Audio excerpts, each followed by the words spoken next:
지난주 뉴저지 루트4 스프링밸리 인근 지역에 대형 상수도관이 터지는 사고가 발생했습니다. 해켄색 프라미스 등 일대에 침수 경보가 내려졌으며 물이 완활하게 공급되지 못했습니다. 연방질병통제예방센터가 캔서스주의 물놀이 공원에서 수십 명이 시글렐라 바이러스와 노로바이러스에 감염됐음을 밝히고 경계를 촉구했습니다. 지난 금요일에 이어 어제 텍사스에서 보낸 망명 신청 이민자들이 탄 두 번째 버스가 도착했습니다. 뉴욕 시장은 버스를 강제로 보낸 텍사스 주지사를 강력 비난했습니다. 연방 상원이 의료비 완화와 기후변화 대응을 위한 투자, 부자 증세들의 내용을 담은 인플레이션 감축 법안을 통과시켰습니다. 뉴욕시 맨하튼의 한 식당 5개 시설에서 음란 행위를 하는 연인들과 방류 행위를 하는 노숙자들 때문에 골머리를 솟고 있는 업체 사연이 공개됐습니다.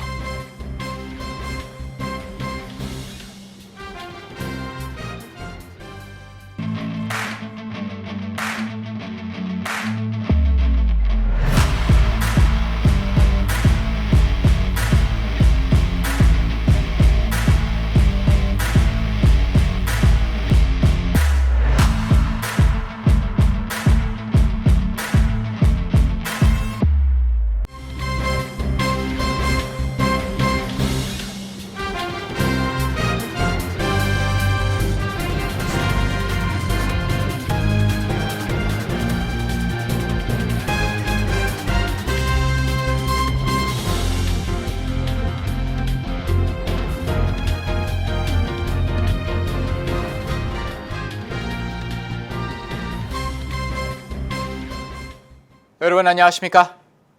KBTV 뉴스9 이창원입니다. 지난주 북부 뉴저지 루트4 인근 지역에 대형 상수도관이 터져 해켄색, 프라미스 등 일대에 침수 경보가 내려졌습니다. 최근 북부 뉴저지 일대 상수도에서 대장균이 검출돼 물 사용 주의보가 내려진 바 있는데요. 주민들이 한 번 더 불편을 겪었습니다. 첫 소식 전장희 기자가 전합니다. 지난주 북부 뉴저지 루트4 스프링밸리 로드 인근 지역에서 36인치 대형 상수도관이 터지면서 이 일대 침수 경보가 내려졌습니다. 이에 따라 해켄색, 칼스타트, 우드리치, 파라무스시 일대 상수도가 원활하게 공급되지 못했습니다. 북부 뉴저지 에지워러에서는 지난달 19일 갑작스러운 상수도 작업으로 단수가 발생해 주민들이 어려움을 겪은 바 있습니다. 또 일주일이 채 지나지 않은 지난달 23일에는 루트5와 리버로드 접점 지역에서 상수도관이 파열을 일으키면서 다시 한번 단수를 겪었습니다. 이후 에지워러, 클립사이드 파크, 포틀리, 팰리세이드 파크시 일대 상수도에서 대장균이 검출되면서 물 사용에 주의를 당부한다는 베올리아 워터사의 성명이 발표되면서 지역 주민들의 상수도에 대한 우려가 더욱 커지고 있습니다. 베올리아 워터사는 최근 연속해서 발생하는 사고로 불편을 겪고 있는 고객들에게 위로를 전하면서 앞으로 안정적인 서비스를 제공할 수 있도록 최선을 다하겠다고 밝혔습니다. 현재 포틀리시를 비롯한 버겐 카운티 일대에서 여전히 수도관 문제로 보수 공사를 이어나가고 있는 것으로 알려졌습니다. 한편 뉴저지 최대 상수도 공급업체인 뉴저지 아메리칸 워터사는 최근 폭염으로 상수도 사용량이 급증하면서 뉴저지 7개 카운티, 오션, 머서, 미들섹스, 헌터돈, 맘모스, 서머셋, 유니온 카운티에 긴급 물 사용 자제 지침을 내렸습니다. 업체 측에 따르면 현재 수도 공급에는 이상이 없지만 폭염이 일주일간 지속되면서 물 사용량이 늘었다고 밝히면서 시민들의 자발적인 물 사용 제한을 요청했습니다. 한편 이번 사건으로 인해 뉴저지 주정부에서 사회 간접 자본 펀드에 도로와 교량 이외에도 상수도, 하수도 현대화 사업 역시 포함돼야 한다는 지적이 나오고 있습니다. KBTV 뉴스 전상입니다. 질병통제예방센터 CDC가 물놀이 공원에서의 슈퍼백테리아 감염을 경고했습니다. 이 바이러스는 각종 약품에 내성을 가진 것으로 알려졌는데요. 특히 노약자에게 더 큰 위협으로 다가가고 있습니다. 계속해서 전장희 기자의 보도입니다. CDC는 보고서를 통해 최근 캔사스주 위치타시 부근의 한 물놀이 공원에서 수십 명이 바이러스에 감염됐다며 사례 연구를 통해 시겔라 바이러스와 노로 바이러스에 대한 경계를 촉구했습니다. CDC는 위치타 부근 고다드에 있는 탕가니카 와일드라이프 공원을 다녀온 21명이 시겔라 바이러스에 감염됐고 6명은 노로 바이러스에 감염됐다고 밝혔습니다. 또 36명은 이 물놀이 공원을 다녀온 뒤 복통과 소화기 질환을 앓은 것으로 보고됐지만 병원 체화대한 실험실 역학검사는 실시되지 않았으며 이 가운데 최소 4명이 입원했습니다. 슈퍼박테리아로 인한 이런 질병은 미국에서 2015년 이후 매년 약 1억 6천만 명이 앓고 있고 이로 인해 100만 명이 사망하며 대개는 오염된 식품 섭취가 원인으로 나타났습니다. 이번 감염자 가운데에는 8명의 대장균 감염자도 발견됐습니다. 이는 장 독성 대장균, 소화기 설사의 원인인 장 병리성 대장균, 이질 같은 질환을 일으키는 장 침습성 대장균이라고 지역의 주 보건당국도 밝힌 바 있습니다. 이번 CDC 보고서는 캔자스의 물놀이 공원을 다녀온 사람들을 대상으로 진단검사를 실시한 결과를 토대로 연구한 것인데 이 공원은 현재 물 분사 폐도와 관련해 3건의 소송이 제기됐으며 2건은 진행 중인 것으로 알려졌습니다. 미국의 물놀이 공원에서는 물을 마시거나 삼키지 마시오 등의 경고문 외에는 물과 관련된 특이 경고사항은 거의 없습니다. 그러나 AP통신은 심해지는 폭염과 높은 습도로 인해 많은 사람들이 모여드는 물놀이 공원의 슈퍼박테리아 감염 가능성은 어린이나 노약자들에게 큰 위험으로 다가오고 있다고 보도했습니다. KBTV 뉴스 전상입니다. 어제 텍사스에서 보낸 망명 신청 이민자들을 강제로 태운 2번째 버스가 뉴욕시에 도착했습니다. 에릭 애덤스 뉴욕시장은 망명 신청자들을 환영하며 그렉 애빗 텍사스 주지사에 대해서는 부끄러운 행위라며 격분했습니다. 자세한 내용 김은지 기자가 전합니다. 어제 아침 에릭 애덤스 뉴욕시장은 텍사스에서 3일간 달려와 도착한 망명 신청자들을 맞이하기 위해 맨해튼의 버스터미널을 방문했습니다. 그 자리에서 애덤스 시장은 기자회견을 열고 인간을 정치적으로 이용하는 그레그 에버 텍사스 주지사의 행태는 부끄러운 행위라며 그는 정말 끔찍한 일을 하고 있다고 비판했습니다. It's unimaginable that what the governor of Texas has done. When you think about this country, a country that has always been open to those who were fleeing persecution and other intolerable conditions, we've always welcomed that. 그레그 에버 텍사스 주지사는 조 바이든 행정부가 도널드 트럼프 전 대통령이 팬데믹 초반 발동했던 불법 이주자 추방 조치인 타이틀 42를 철회하겠다고 하자 강하게 반발해왔습니다.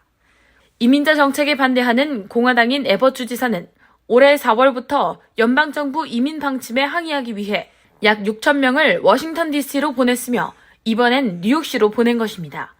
그레그 에버 주지사는 성명에서 바이든 대통령이 국경 개방 정책으로 인한 위기를 계속 인정하지 않기 때문에 텍사스주는 우리 지역 사회를 안전하게 지키기 위해 전례 없는 조치를 취해야 했다고 밝혔습니다.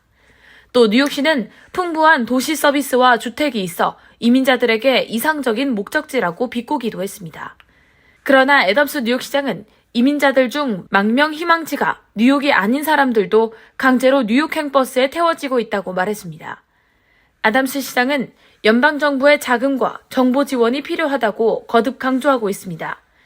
텍사스에서 출발해 망명 이주자들을 태우고 뉴욕에 도착한 버스는 지난 금요일 40명, 또 어제 어린이를 포함한 14명의 이민자를 맨해튼 버스터미널에 내려줬습니다. 뉴욕시는 이번에도 40명 정도가 올 것으로 예상했으나 나머지 인원은 다른 정류장에서 내린 것으로 보인다고 말했습니다. 뉴욕시는 지난 5월 말 이후 4,000명의 망명 신청자가 대피소 시스템에 새로 이름을 올린 것으로 추산되고 있으며 쉘터 거주자는 약 4만 6천 명에서 이달 초 5만 명 수준으로 늘어났습니다. KBTV 뉴스 김은지입니다. 연방상원이 의료 비용 부담 완화, 기후변화 대응을 위한 막대한 투자와 부자 증세 등의 내용을 담은 인플레이션 감축 법안을 통과시켰습니다. 상원 의장인 민주당 소속 카말라 해리스 부통령이 캐스팅 보트를 행사하면서 통과됐습니다. 자세한 소식 홍찬호 기자가 전합니다. 상원 본회의에서 찬성 51표, 반대 50표로 가결 처리된 법안은 오는 2030년까지 온실가스를 40%까지 감축하기 위해 에너지 안보 및 기후변화 대응에 3,690억 달러를 투자하고 이를 위한 재원 마련 차원에서 대기업에 최소 15%의 법인세를 부과하는 내용입니다. 또 처방약 가격을 낮추기 위해 전 국민 건강보험에 640억 달러를 각각 투자하는 내용을 담고 있습니다. 법안에는 시니어 건강보험인 메디케어에서 노인의 본인 부담금을 연간 $2,000로 제한하고 1,300만 명이 건강보험에 가입할 수 있도록 현재의 보조금 지급을 추가로 3년 연장하는 내용도 포함됐습니다. 해당 법안은 조 바이든 대통령이 역점적으로 추진해온 법안인 더 나은 재건 법안을 축소 수정한 것으로 바이든 대통령은 지난 18개월 동안 법안 통과를 위해 정치권을 설득하는 등 노력해왔다는 점에서 오는 11월 중간선거를 앞두고 중대한 정치적 승리를 거뒀다는 평가를 받고 있습니다. 법안 제정에 가장 큰 걸림돌이었던 상원에서 법안이 통과됨에 따라 민주당이 다수인 하원은 이번 주 늦어도 12일까지 법안을 처리한 뒤 조 바이든 대통령에게 보내며 바이든 대통령은 하원이 통과되면 바로 법안에 서명할 계획입니다. 한편 어제 본회의에서 양당은 에너지와 기후 대응을 위한 3,690억 달러를 포함해 모두 4,300억 달러에 달하는 지출안과 7,400억 달러 규모의 수입안을 놓고 격돌을 벌였습니다. 민주당은 이 법안이 연방 적자를 3,000억 달러 이상 줄일 것이라 주장했습니다. 투입되는 예산만큼 미국 가정의 비용이 줄어들 것이며 재정 적자 역시 감소하기에 인플레이션 완화하는 데 도움될 것이라 주장했습니다. 반면 공화당은 이 법이 인플레이션 감소에 미치는 영향은 미미할 것이라며 오히려 일자리를 축소하고 성장을 저해할 좌파들의 희망 지출 목록이라 맞섰습니다. KBTV 뉴스 홍찬호입니다. 맨하튼의 한 식당 5개 시설에서 뻔뻔하게 음란 행위를 하는 연인과 노숙자들로 인해 골머리를 썩고 있는 아이젠 업주의 사연이 공개됐습니다. 해당 업주는 관련 문제를 해결하고자 경찰과 시 정부 측에 여러 번 신고했으나 실질적인 대책이 마련되지 않고 있다고 호소했습니다. 김은지 기자가 보도합니다. 최근 맨해튼에 소재한 그리니치 빌리지의 실버 에이프리컷 레스토랑의 5개 시설에서 뻔뻔하게 음란 행위를 하는 커플과 노숙자들의 영상이 공개됐습니다. 해당 레스토랑의 33세 업주인 에밀린 자오는 속이 울렁거린다며 사연을 전했습니다. 공개된 영상에는 지나가는 행인의 동영상 촬영에도 아랑곳하지 않는 남녀 커플과 노숙자 커플, 또 이런 상황이 벌어지고 있는 바로 옆 시설에서 휴식을 취하고 있는 노숙자들의 모습이 담겼습니다.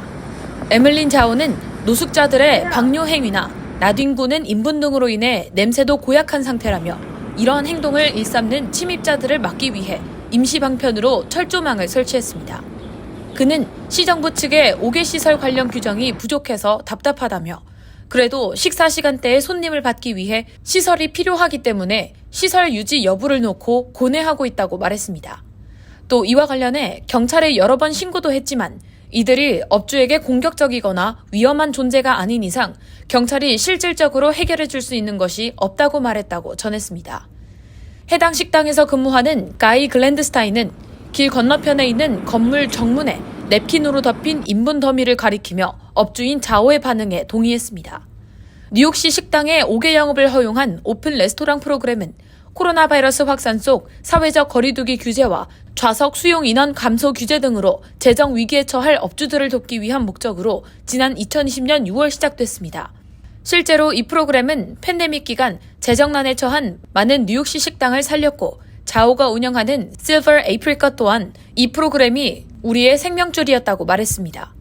그러나 불명확한 시설 규정과 넘쳐나는 쓰레기, 쥐, 소음 등의 문제로 식당 업주뿐만 아니라 인근 주민들의 원성을 사고 있습니다. 시정부의 계획대로라면 오는 2023년 1월부터 뉴욕시에선 새로운 기준에 따라 5개 식당을 영구적으로 운영할 수 있을 전망이었지만 계속되는 수십 명 주민들의 집단 소송으로 인해 관련 조례안은 물론 세부 절차에 진전이 없는 상황입니다. KBTV 뉴스 김은지입니다. 뉴욕시 포트 어소리티 버스 터미널 재건축을 위해 100억 달러를 투자하는 구체적인 재개발 계획안이 발표됐습니다. 전 세계에서 가장 바쁜 뉴욕시 버스 터미널은 그동안 수많은 이용객들로부터 어둡고 지저분한 환경으로 인해 위험할 뿐 아니라 안전을 위한 경비가 허술하다는 지적을 받아왔습니다. 이번 계획안은 운행하는 버스의 상당수를 전기차로 교체하고 3.5에이커에 달하는 공간을 조경시설로 꾸미고 버스 주차 공간과 승객들의 대기실 역시 쾌적하고 넓은 공간으로 탈바꿈한다는 계획입니다. 버스 터미널은 1950년 완공된 이후 80년대 초 한 차례 보수 공사를 진행하긴 했지만 여전히 누수와 협소한 공간, 버스 주차 공간 부족으로 어려움을 겪어왔습니다. 연방 대법원이 여성의 낙태권을 확립한 로데 웨이드 판결을 뒤집은 이후 보수 성향이 강한 인디애나주가 최초로 낙태 금지법을 통과시켰습니다. 이에 따라 인디애나주는 미국에서 낙태를 불법화한 첫 주가 됐습니다. 현재로서는 인디애나주는 수정 후 최대 20주까지 낙태를 허용하고 있습니다. 새로운 법은 대부분의 낙태를 불법으로 규정하고 일부 예외 사항만 인정합니다. 낙태 시술은 병원이나 병원 소유의 외래 진료센터에서만 가능하게 됩니다. 낙태 클리닉은 기존 면허를 잃게 돼 시술할 수 없습니다. 또 의료진이 불법 낙태를 시술하거나 보고 의무를 준수하지 않으면 의료 면허가 취소됩니다. 재미동포 청소년들이 일본군 위안부 관련 영어책 Peace to the Comfort Woman을 최근 출간했습니다. 과거에 그리고 생존한 위안부들의 여정을 돕는 우리 여행의 모음집이라는 부제가 붙은 이 책은 오늘부터 미국 내 시립, 주립 도서관 등과 각급 학교에 보내질 계획입니다. 이 책을 출간한 화랑청소년재단의 박윤숙 총재는 위안부를 기리기 위해 미국에서 가장 먼저 발벗고 나선 글렌데일 시와 시의회에 감사한 마음을 전하고 다시 한번 일본 제국주의의 피해를 본 위안부의 존재를 세상에 알리기 위해 학생들이 직접 영어로 글을 쓰고 사진과 삽화를 삽입해 만들었다고 소개했습니다. 중간 선거를 앞둔 조 바이든 대통령이 10월 중순 종료 예정인 코로나19 공중보건 비상사태의 재연장을 검토하고 있다고 폴리티코가 보도했습니다. 바이든 행정부가 코로나19 공중보건 비상사태를 또다시 연장하면 기한이 11월 중간 선거를 지나 내년 초까지 이어질 가능성이 큽니다. 이렇게 되면 미국은 2020년 1월 이후 횟수로 4년째 코로나19 비상사태를 유지하게 됩니다. 바이든 행정부가 코로나19 공중보건 비상사태 재연장을 검토하는 이유는 하루 확진자 수가 10만 명을 넘나드는 상황에서 전국을 안정적으로 관리하고 국민들에게 의료 혜택을 지속해서 줄 필요가 있다고 판단하기 때문입니다. 잠시 후 커뮤니티 브리핑을 전합니다.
이어서 환율과 증시 자료입니다.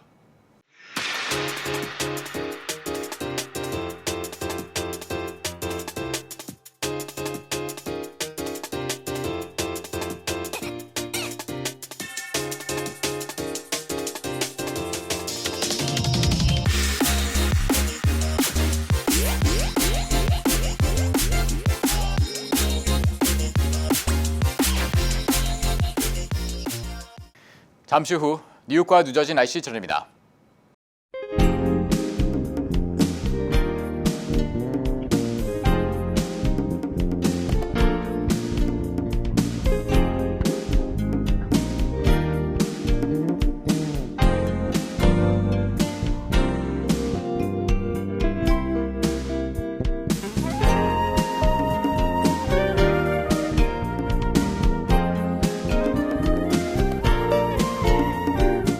KBTV 뉴스9 마칩니다.